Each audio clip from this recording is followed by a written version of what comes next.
Hello everyone, welcome back to our channel. ఈరోజు వీడియోలో ఒక మంచి వెయిట్ లాస్ రెసిపీ అయితే షేర్ చేస్తున్నాను. ఇదేంటంటే వెజిటేబుల్స్ అన్నీ వేసి శనగలతో చాట్ లాగా ప్రిపేర్ చేస్తున్నాను అనమాట. దీనికోసం ముందుగా శనగలను తీసుకుని ముందుగా ఒక 6-7 గంటలు నానబెట్టుకోవాలి. తర్వాత కుక్కర్లో వేసుకుని ఒక గ్లాస్ వాటర్ వేసి కొంచెం సాల్ట్ కూడా వేసి కుక్ చేసుకోవాలి. శనగలు ఇలా ఈ విధంగా కుక్ అయితే సరిపోతాయి అనమాట. చూసారు కదా, ఇలా ఈ విధంగా కుక్ అయితే సరిపోతాయి.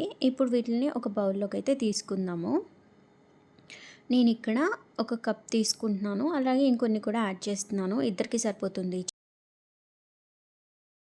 ఇప్పుడు ఇందులో శనగ కట్ చేసుకున్న క్యారెట్ ముక్కలు, అలానే శనగ కట్ చేసుకున్న కీరదోసకాయ ముక్కలను కూడా యాడ్ చేసుకోవాలి. ఈ చాట్లో ఫైబర్ ఎక్కువ ఉంటుంది, ఎందుకంటే మనం ఎక్కువగా వెజిటేబుల్స్ని తీసుకుంటున్నాం కాబట్టి వెజిటేబుల్లో ఫైబర్ ఎక్కువగా ఉంటుంది, మన హెల్త్కి చాలా మంచిది. అలానే కట్ చేసుకున్న టమాటా ముక్కలను కూడా వేసుకోవాలి. అలానే సన్నగా కట్ చేసుకున్న ఆనియన్స్ని కూడా వేసుకోవాలి. మీకు ఇష్టమైతే పచ్చిమిర్చి వేసుకోండి, నేను ఇక్కడ పచ్చిమిర్చి వేయట్లేదు. అలానే సన్నగా కట్ చేసుకున్న కొత్తిమీరని కూడా వేసుకోవాలి. అలానే ఇందులో ఒక హాఫ్ లెమన్ని స్క్వీజ్ చేసుకోవాలి. ఇలా వేసుకున్న తర్వాత ఇప్పుడు ఇందులో రుచికి సరిపడినంత ఉప్పు వేసుకోవాలి. మరి ఎక్కువ సాల్ట్ వేసేసుకోకూడదు, సరిపడినంత ఒక పావు స్పూన్ అయితే సరిపోతుంది. ఇలా అన్నీ వేసుకున్న తర్వాత ఒకసారి మంచిగా మిక్స్ చేసుకోవాలి. ఇలా మిక్స్ చేసిన తర్వాత మీకు కారం ఇష్టం ఉంటే కారం వేసుకోండి, లేదంటే పచ్చిమిర్చి వేసుకోండి. నేనైతే ఇక్కడ కొంచెం ఒక పావు స్పూన్ అంత కారం వేస్తున్నాను. అలానే ఇందులో చాట్ మసాలా వేసుకోవాలి, ఒక పావు స్పూన్. చాట్ మసాలా మీకు ఇష్టం లేదంటే గరం మసాలా కూడా వేసుకోవచ్చు, ఒక పావు స్పూను.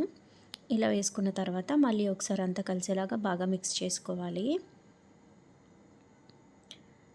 మీకు ఇష్టమైతే ఇందులో క్యాప్సికమ్ ముక్కలు, అలానే క్యాబేజ్ కూడా యాడ్ చేసుకోవచ్చు. నేను ఆ రెండు కూడా నాకు ఎందుకు అంత ఇష్టం ఉండవని చెప్పి నేనైతే ఇవే యాడ్ చేస్తున్నాను.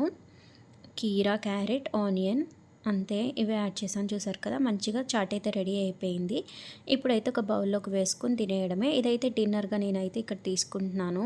మీరు లంచ్గా తీసుకోవచ్చు, డిన్నర్గా తీసుకోవచ్చు, స్నాక్గా తీసుకోవచ్చు, ఎలా అయినా తీసుకోవచ్చు. దీనివల్ల మనకి హెల్త్కి చాలా బెనిఫిట్స్ ఉన్నాయి, అలానే వెయిట్ లాస్కి కూడా చాలా బాగా యూజ్ అవుతుంది. మనకి ఎక్కువ ఆయిల్స్ ఉండవు, ఏమీ ఉండవు. డిన్నర్ ఏంటంటే ఎక్కువ ఆయిల్ తీసుకోకపోతే మంచిది కదా, హెల్త్కి లైట్గా ఉంటుంది స్టొమక్ కూడా.